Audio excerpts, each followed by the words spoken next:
우리가 지난주에 나누어 본 바와 같이 블레셋은 여호와의 언약궤를 이 승리의 전리품으로 가져왔습니다. 그러나 그 승리의 기쁨은 얼마 가지 못했습니다. 하나님께서 그들에게 이 재앙을 내리셨으며 그로 말미암아 이 하나님의 영광을 드러내셨습니다. 자신들의 힘으로 이 여호와 하나님을 조절할 수 있다고 생각하여서 걔를 다른 도시로 옮겼지만은 그것은 잘못된 행동이었으며 그 재앙은 걔를 옮긴 곳마다 많은 사람들을 희생케 하였습니다. 걔가 있었던 아스도, 가드, 에그론을 돌며 이 하나님의 영광이 드러난 지 어느덧 7달이라는 시간이 지났습니다. 이 7달이라는 시간 동안 블레셋 인들은 여호와 하나님이 이 다곤과는 전혀 다르신 분이심을 아는 데 있어서 엄청난 대가를 치렀습니다. 이에 제사장들과 목술자들을 불러서 이 여호와의 궤를 어떻게 할까라고 하며 이렇게 조언을 구하는 것을 우리가 6장 초반부에 볼 수 있습니다. 그리고 제사장들과 목술자들은 이 여호와의 궤를 보냈는데 그냥 보내지 말아라라고 이렇게 합니다. 속건제를 드려서 보내야 된다라고 답을 한 것입니다. 속건제는 우리가 잘 알다시피 주로 하나님의 이 거룩한 것에 대해서 잘못해서 이 죄를 지었을 때 드리는 제사가 속건제라는 것 다들 알고 있습니다. 많은 경우 죄에 대한 이 보상을 수반했던 그 제사가 속건제였습니다. 제사장과 목술사들은 이 여호와의 궤를 속건제에 쓰일 제물과 함께 보내야 된다라고 말하니 블레셋 사람들이 그러면 무엇으로 제물을 삼아야 되니까? 라고 물어봅니다. 이에 제사장과 목술자들은 이 블레셋 사람의 방배, 곧 지도자들의 수레로 금 독점 5개와 이 금쥐 5마리를 속건제로 보내라고 이렇게 이야기를 합니다. 블레셋의 주요한 도시는 5군데가 그 당시 있었습니다.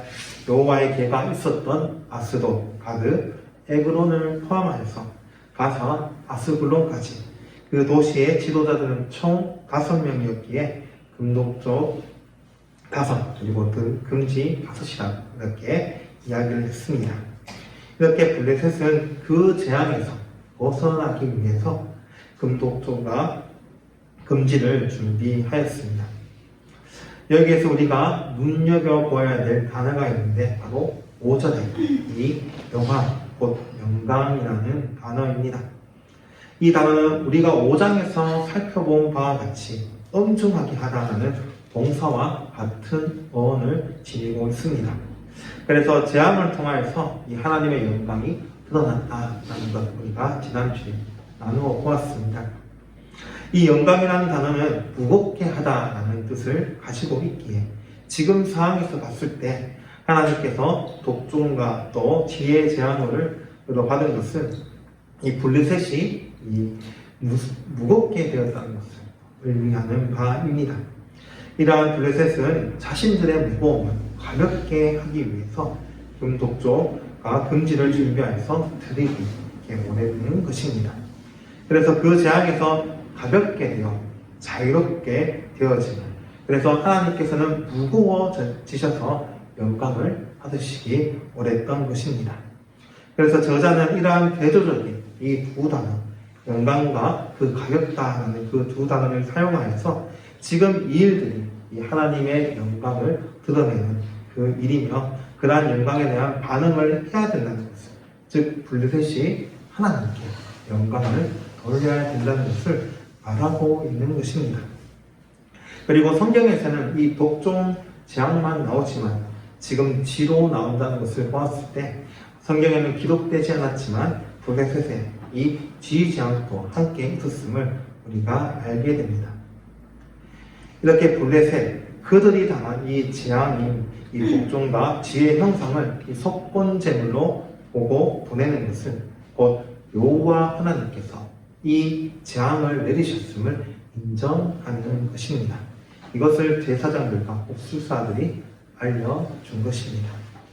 그런데 놀라운 것은 지금 제사장들과 복수사들이 이 일들을 옛날 이스라엘과 애국과 연관시켜서 이야기하는 것입니다. 우리가 6절에서 이것을 알 수 있는데, 이 애국인과 이 왕인 바로가 그 마음을 강팍해 함으로써 애국인과 이 왕에게 얼마나 많은 피해가 있는지에 대해서 말하고 있습니다. 그것을 기억하여서 애국과 같이 너희가 마음을 강팍해 하지 말아라. 서둘러 괴를 보내서 그 재앙에서 벗어나라. 라고 이렇게 이야기를 합니다. 그리고 이르는 블레셋에게 이 여호와의 궤를 가게 할 때 어떻게 가게 해야 될지까지도 말해주고 있습니다. 새 수레를 만들고 멍에 메어보지 못한 그런 전나는 소들을 송아지와 떼어서 이렇게 속건제물을 실어서 보내라 라고 이렇게 말씀합니다. 여기에서 왜 제사장과 복수사들은 수레를 끄는 훈련도 받지 않는, 그것도 송아지를 낳은 지 얼마 되지 않는 전나는 소 2마리를 택하여서 움직이게 했을까라는 우리가 의문이 들 것인데, 그 이유는 하나님께서 이 재앙을 내리셨는지 아니면 우연히 내려진 재앙인지를 알기 위해 그 재앙의 원인을 알기 위한 조치였던 것이었습니다. 이에 블레셋 사람들은 그 마음이 애국과 바로왕과 같이 강박하지 아니하였고 여호와께서 떠나시는 것을 막지 않았습니다. 그러면서 또 한편으로는 이 여호와의 궤와 속건 제물들이 베세메스로 가지 못하도록 조치를 취했습니다. 곧 최대한 여호와 하나님을 인정하지 않으려는 그런 행동을 하였으니 바로 새끼를 두고 떠나가기에 어려운 전나는 소들을 사용했다는 점에서 우리가 그것을 알 수 있습니다. 이제 지금 이 글을 읽는, 이 성경을 읽는 독자들의 관심은 암소들에게 이제 생길 것입니다. 암소들은 송아지를 떼어놓는 법이 없는데 과연 새끼들 집에 두고 온 암소들이 어디로 갈까? 그 여호와의 궤가 어느 쪽으로 향할까? 이것이 독자의 최대의 관심사가 될 것입니다. 그래서 12절에서 암소가 주어로 이렇게 등장하게 됩니다. 이제 이 암소 2마리가 가는 곳으로 그 궤의 방향이 정해집니다. 이 암소 2마리는 어디로 갔을까요? 암소들은 지체 없이 베세메스로 이렇게 곧바로 이동을 하였습니다. 게다가 좌우로 치우치지 아니하고 한 길로 갔습니다. 암소들이 자신의 송아지와 떨어져 있었기에 울었지만 그 암소들은 흔들리지 아니하고 베세메스로 한 길로서 간 것입니다. 결국 이 모든 것은 여호와께서 이 암소들을 인도하여 주셔서 블레셋에 내린 재앙이 우연히 임한 것이 아닌 그분의 영광을 드러내는 재앙임을 밝히 보이셨습니다. 베세메스의 사람들은 밀을 대다가 이 궤를 들어온 것을 보고 기뻐하였으니 그리고 또 레위인의 도움을 받아 제사까지 드렸습니다. 그것을 본 블레셋의 5 지도자들은 에글론으로 돌아가게 됩니다. 이렇게 여호와의 궤가 이 베세메스를 거쳐서 이스라엘에 돌아오게 되면서 7달 만에 이 여호와 하나님의 다니심, 그 유랑이 끝난 것처럼 우리가 보게 됩니다. 그러나 이 돌아오신 모습 속에서 한 가지 사건이 일어났으니 그리고 그 사건을 통해서 우리는 여호와의 궤를 함부로 해서는 안 된다는 것을 알게 되는데 바로 베세메스 사람들이 여호와의 궤를 함부로 본 사건이었습니다. 아마도 겸손한 호기심에 이 여호와의 궤를 들여다 본 것 같습니다. 그러나 그 겸손한 호기심은 큰 대가를 치루어야 했습니다. 그 자리에서 이렇게 70명이라는 사람의 목숨이 잃고 말았기 때문입니다. 여기서 약간 갈로 쳐서 이제 5만이라고 이렇게 되어 있는 걸 우리가 보게 됩니다. 그래서 5만 70명의 목숨이 잃었는가, 이 70명이 목숨을 잃었는가 하는 궁금증도 우리가 가지게 될 수 있습니다. 우리가 주일학교를 이렇게 다녀보면 이 부분에 대해서 많이 궁금해 했었는데요. 이 히브리 사본 대부분과 이 70인경이라는 성경에서는 5만 70명이 죽었다고 이렇게 되어 있지만 또 소수의 히브리 사원에서는 70명이 죽었다라고 이렇게 되어 있습니다. 베세메스는 그렇게 큰 성읍이 아닙니다.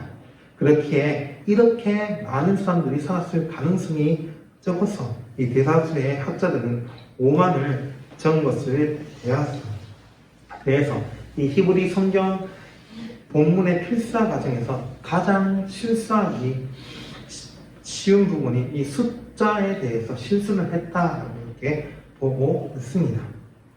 그러나 여기에서 이 숫자에 좀 집중하기보다는 이 사건을 통해서 이 여호와에게는 세상 사람들이 감히 겸손하게 이 함부로 다루어서는 안 될 존재이다라는 것에 핵심을 좀 맞췄으면 좋겠습니다. 이 계를 들어옴으로써 이 베세메스가 기뻐했지만은 그 기쁨은 얼마 가지 못해요. 결국 슬픔으로 이렇게 적게 되었습니다. 하나님의 법궤를 들여다본 이 베세메스 사람들에게 형벌을 내리신 것은, 하나님께서 이 형벌을 내리신 것은 결국 여호와 하나님께 사람들이 어떻게 나아가야 되는지, 또 죄에 대해서 결코 묵과하지 않으시는 분이 바로 우리 여호와 하나님이시다라는 것을 보여주는 것입니다.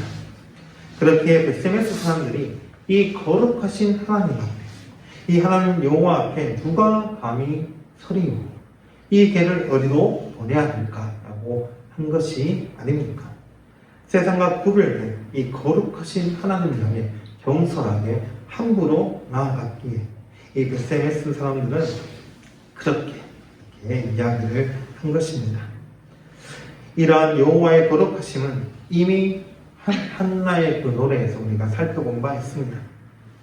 그 거룩하심은 사회의 그 기존 질서에 얽매이지 아니하시고 역전의 방식으로 역사를 운행하시는 하나님이시다 라는 것을 우리가 살펴보았습니다. 또한 거룩하신 하나님께서 단순히 이스라엘의 수호신이 아니신 역시 알게 됩니다. 때로는 자신의 백성들 벌하시는 그런 공의의 하나님이심을 우리가 알기 때문에 그러합니다. 그러므로 행동을 바라보시고 죽이기도 하시고 살리기도 하시고 낮기도 하시고 높이기도 하시는 그 하나님 앞에서 경솔하고 함부로 움직이라는 것은 곧 죽음을 자초하는 일입니다. 그러나 살펴본 바와 같이 이스라엘 역시도 거룩하신 하나님께 대하여 깨닫지 못하였습니다. 그래서 법궤를 끌고 전장에 나아간다면 승리할 것이다 라고 이렇게 하나님의 힘을 이용할 수 있을 것이라 생각하는 그 경솔함과 어리석음을 우리가 이미 나눠본 바 있지 않습니까? 결국 그러한 경솔함과 어리석음이 그들을 패배케 만들었습니다. 이스라엘이 열방과 다를 바 없다는 것을, 그러한 존재로 전락해 버렸다는 것을 우리가 알게 됩니다. 이렇게 여호와 하나님께서 블레셋에 큰 재앙을 7달 동안 내리시고 돌아오셨지만은 경계선이 기아 메라림에 임시적으로 20년이라는 세월 동안 계셨습니다. 경계선이지만 이스라엘에 돌아오신 여호와 하나님을 바라보며 이스라엘은 사모하였습니다. 그런데 여기에서 사모하다라는 그 동사를 좀 살펴볼 필요가 있는데, 왜냐하면 이것은 원어로 사모하다라는 뜻이라기보다 애통하다라는 뜻을 가지고 있기 때문입니다. 곧 여호와 하나님을 향해서 이스라엘 백성들이 애통하다라고 하는 것입니다. 왜 이스라엘 백성들은 여호와 하나님께 애통했는 것일까요? 첫째는 걔가 아직 그 경계선에 있었기 때문입니다. 걔가 그 경계선에 있는 것으로 보아 이스라엘 백성들이 아직은 준비가 되지 않았다는 것을 우리는 알게 됩니다. 곧 그 백성들이 아직은 언약 백성으로서 그 얻었던 그 시절을 살아가는 그 언약 백성으로서의 그런 모습들이 아직 갖춰지지 않았기 때문에 하나님의 그 통치를 받지 못한 그런 상황이었기 때문에 애통하다라고 이렇게 할 수 있습니다. 그리고 두 번째로는 우리가 다음 주에 살펴볼 거지만은 바로 블레셋과의 그런 관계 때문입니다. 블레셋이 이스라엘을 침공하는 등의 압제를 하였나 봅니다. 그래서 7장 3절에서 블레셋 사람들의 손에서 건져주시옵소서라고 이렇게 이야기를 했는 것입니다. 블레셋을 인하여서 이 어려움과 고통을 당했기에 여호와께 애통을 한 것입니다. 돌아오신 여호와께서 마음을 돌려 도우심을 구하는 이스라엘 백성들의 그 모습을 우리가 볼 수 있습니다. 이 말씀을 통해서 정말 하나님을 향해 애통하는, 사모하는 그런 모습들을 우리가 볼 수 있는 것입니다. 그렇다면 오늘 말씀을 통해서 하나님께서는 우리에게 어떤 말씀을 하여 주시는 것일까요?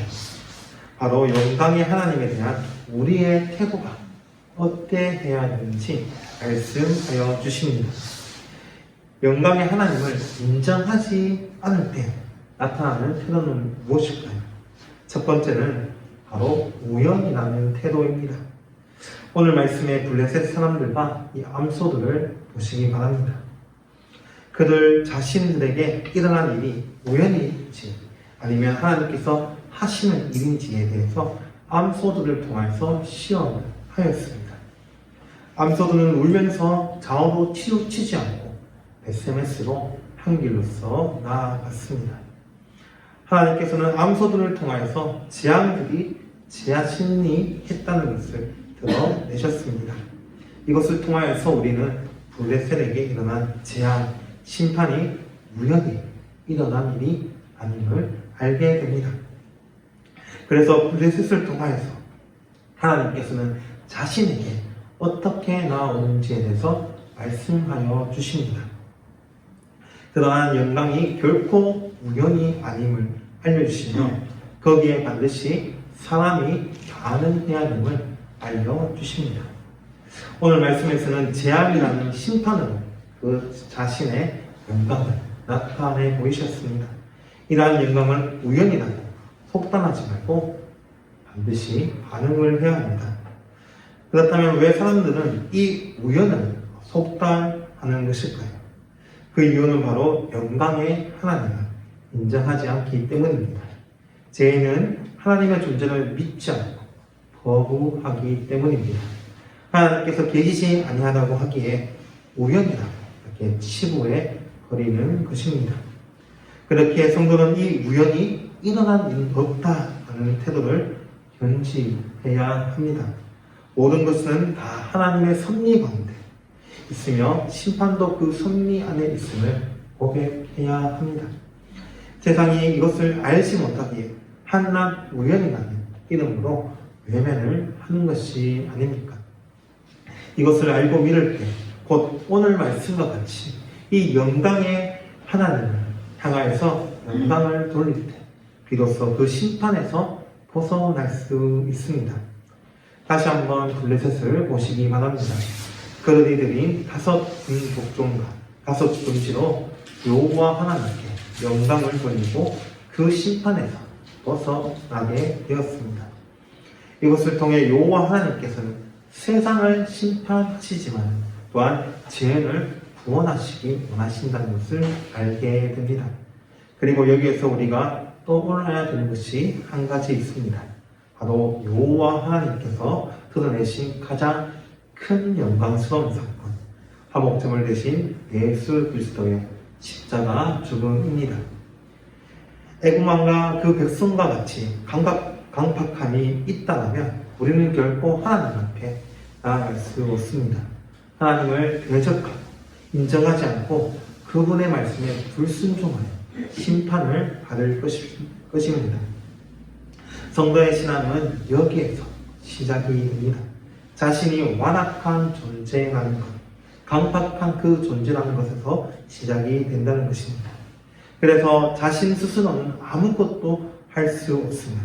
또한 하나님의 심판을 받는 존재임을, 그리고 이 모든 것이 우연이 아니라는 것을, 이러한 자신의 상태를 아는 것에서 바로 우리의 신앙이 시작이 됩니다. 성도는 이러한 자신을 향해서 하나님의 공의를 알고 하나님께서 보내신 그리스도를 믿고 의지하여야 합니다. 그리고 하나님을 향해서 이 그리스도를 따라 자신이 가는 것, 이 새 생명으로 영광을 돌리고 드러내야 합니다. 하나님께서 받으실 참된 영광이 무엇인지 알기 때문에 이제 온전한 영광을 올려드릴 수 있습니다. 성도는 그럴 때 하나님의 심판을 벗어나게 되는 그 백성으로서의 확신을 갖고 더욱더 그 영광을 돌리게 됐을 것입니다. 그러므로 모든 것에는 우연이 없습니다. 섭리의 하나님께서 이 세상을 통치하시고 반드시 심판하실 것입니다. 여기에서 벗어날 수 있는 방법은 그분 뜻대로 살아 그 영광을 돌리는 일입니다. 그럴 때 하나님께서는 분명 그 손을 거두어 주실 것입니다. 영광의 하나님을 인정하지 않을 때 나타나는 태도 두 번째는 바로 구별하지 않는 태도입니다. 오늘 베스메스에서 여호와의 궤를 구별한 이 아비나답의 집과 기한이라는 여호와님에서 구별한 이 아비나답의 집과 이 여호와의 궤를 구별하지 않고 겸손하게 함부로 들여다본 이 베스메스 사람들과의 그 모습들이 대조를 이루고 있습니다. 우리는 블레셋의 지도자와 이 백성들이 여호와의 궤를 어떻게 해야 될지에 대해서 이미 나누어 보았습니다. 그리스도에게만 이 영광을 받으시는 그런 하나님이 아니라 바로 죄인 역시도 하나님께 영광을 돌려야 된다는 것을 우리가 알아보았습니다. 그렇게 영광의 하나님을 향한 태도는 모든 사람이 달라야 합니다. 오늘 말씀과 같이 거룩하신 그 하나님의 향한 태도는 세상과 구별하면서 그 태도를 보여야 된다는 것입니다. 베스메스 사람들은 이 하나님을 향하여서 겸손한 호기심으로 다가가서 궤를 열어보았습니다. 하나님의 심판하심을 알았다면 그렇게 해서는 아니 되었습니다. 거룩하신 여호와의 궤를 통하여서 그 영광을 드러내셨기에 그 앞에 능히 설 사람이 없다라고 그것을 알아야 했습니다. 베스메스 사람들이 과연 그들의 신 앞에 그렇게 행동할 수 있었을까요? 여호와의 궤에서 한 것과 같이 호기심으로 그 신들에게 나아갈 수 있을까요? 절대 그러하지 못할 것입니다. 왜냐하면 그것은 불경스러운 일이기 때문입니다. 그러는 영광의 하나님을 경배의 대상이 아닌 바로 호기심의 대상으로 보았던 것입니다. 이 신의 검이 영광을 인정하지 않고 거룩하신 이 세상과 구별되신 그 하나님을 그렇게 대하지 못했던 것입니다. 자신들의 입장에서는 그 행동이 어떻게 보면 맞을지도 모릅니다. 그렇게 살아왔기 때문에 세상을 살아가면서 그렇게 행동했기 때문에 그러합니다. 그러나 그들의 겸손한 행동으로 이 불경스럽게 함부로 하나님을 대한 것은 죄입니다. 그리고 거기에 어떠한 변명도 하지 못할 것입니다. 하나님께 세상의 방식으로 나아가서는 안 된다는 것입니다. 여호와께서는 이 궤를 통하여서 영광의 하나님께서 이스라엘을 통치하신다는 것과 함께 또한 함께 하신다는 것을 말씀하여 주시고 보여주셨습니다. 그래서 하나님의 거룩하신 백성으로서 이 이스라엘을 기대하셨습니다. 세상과 구별된 백성으로서 구별된 하나님께 나오길 원하셨습니다. 그러므로 하나님의 통치를 받는 이 거룩한 백성으로서 하나님을 대하면 그리고 나아간다면 그것은 바로 바른 백성의 모습이다라고 할 수 있을 것입니다. 그렇기에 이 이스라엘 백성들이 애통한 것이 아닙니까? 여호와 하나님 앞에 설 수 없는 이 하나님을 경외하며 그 통치에 순종하는 모습, 그것이 바로 영광의 하나님을 바로 인정하는 세상과 구별된 거룩한 백성으로서의 모습이라는 것을 우리는 다시 한 번 더 알게 됩니다. 그러므로 성도는 세상과 구별된 하나님을 대해야 합니다. 곧 영광의 하나님을 주님으로 인정하며 나아가야 된다는 것입니다. 오늘 말씀과 같이 경솔히 대하지 아니하고 함부로 대하지 아니하여야 합니다. 이것을 사모하며 이것을 못할 때 성도는 애통해야 합니다. 이것이 성도로서 거룩하신 하나님 앞에서 살아가는, 나아가는 방법이라는 것을, 모습이라는 것을 오늘 말씀을 통해 알게 됩니다. 이제 말씀을 맺고자 합니다. 오늘 말씀과 같이 성도는 선미하시는 그 영광의 하나님께 영광을 돌리고 드러내는 자입니다. 그리고 그 영광은 세상과 구별되는 그 삶의 모습, 바로 거룩함으로 나아가야 된다는 것입니다. 곧 성도는 세상과 구별되게 이 영광의 하나님을 주님으로 인정하며 나아가야 된다는 것입니다. 주님의 통치를 인정하는 언약 백성으로 살아가야 됨을 바로 우리에게 말씀하고 있습니다. 그렇기 때문에 우리가 늘 사모하고 애통해야 될 것은 바로 영광의 하나님께 어떻게 나아가냐입니다. 성도로서의 모습으로 매일 매순간 우리가 나아가길 사모해야 합니다. 이스라엘과 같이 그 통치를 받지 못한다면 그 인생은 허무할 뿐입니다. 그러므로 여호와의 계가 이 이스라엘의 중심에 옮겨져 하나님의 통치를 받아야 되듯이 우리도 우리의 중심에서 이 하나님께서 계셔서 하나님의 통치를 받아야 합니다. 다시 한 번 더 생각해 보시기 바랍니다. 하나님께서 우리에게 어떠한 위치에 있는지 다시 한 번 더 생각해 보시기 바랍니다. 우리의 그 마음의 중심에 계실 때, 그럴 때 성도로서의 모든 일들이 이 주님의 계획 안에서 완성되어 나갈 것입니다. 그리고 이것을 확신하며 거룩하신 하나님을 세상과 구별되게 대할 수 있을 것입니다. 우리의 삶은 과연 어떠합니까? 이 베세메스 사람들과 같이, 그리고 이스라엘의 그 백성들과 같은 모습이 아닙니까? 여호와 하나님을 자신의 변방에 두고 하나님을 인정하지 않고 자신의 그 마음대로 하나님을 경솔하게 함부로 대하진 않습니까? 불경스럽게 그 하나님께 대하여 나아가고 있진 않습니까? 자신의 뜻이 하나님의 뜻이냐? 그렇게 나아가고 있진 않습니까? 우리가 사모하고 애통해야 될 것이 바로 여기에 있습니다. 성도로서의 그 바른 모습, 주님이신 하나님을 사모하고 애통해야 합니다. 그럴 때 성도는 거룩하신 그리스도 안에서 그 거룩함의 능력을 보라 세상과 구별되는 그런 변화된 자로서 변화의 삶을 살아가고 영광을 돌려나갈 것입니다. 그리고 그 삶을 더욱더 사모하게 될 것입니다. 그리고 그 삶들은 결국에는 열매를 맺어나가는 삶입니다. 그것이 시작될 때 하나님께서는 더욱 큰 능력을 부어 주실 것입니다. 이것이 바로 영광의 하나님을 드러내는 성도로서의 영광입니다. 이러한 성도가 거룩하신 하나님 앞에 설 수 있습니다. 우리는 거룩하신 하나님 앞에 어떠하고 있습니까? 그 앞에서 제가 낱낱이 드러나서 심판을 받는 자로서 서고 계십니까? 아니면 거룩하신 하나님의 능력을 드러내어 그 심판에서 벗어나 하나님의 그 영광을 비추는 성도로서 그 앞에 서고 계십니까? 오늘 말씀을 통하여서 영광을 받으시기에 합당하신 하나님을 향하여서 더욱더 사모하고 애통하는 우리 모두가 되길 주님의 이름으로 소망하겠습니다.